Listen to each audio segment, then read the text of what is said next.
In this video, we will show you how to chat Gemini directly using Google Chrome web browser.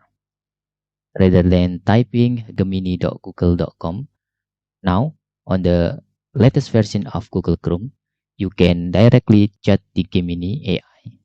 How to do that? First, you need to type at symbol like this, and you can see there is Gemini.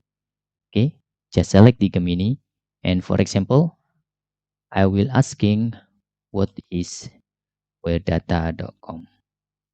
Okay, the Gemini will directly answer. To get this feature, you need to update your Google Chromes. So when you need AI, you can just directly typing at Gemini on Google address bar. Then you can asking what you want.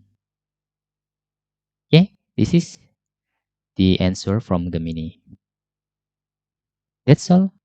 How you can chat Gemini directly using Google Chrome web browser rather than you type gemini.google.com manually. Hope this video helpful for you.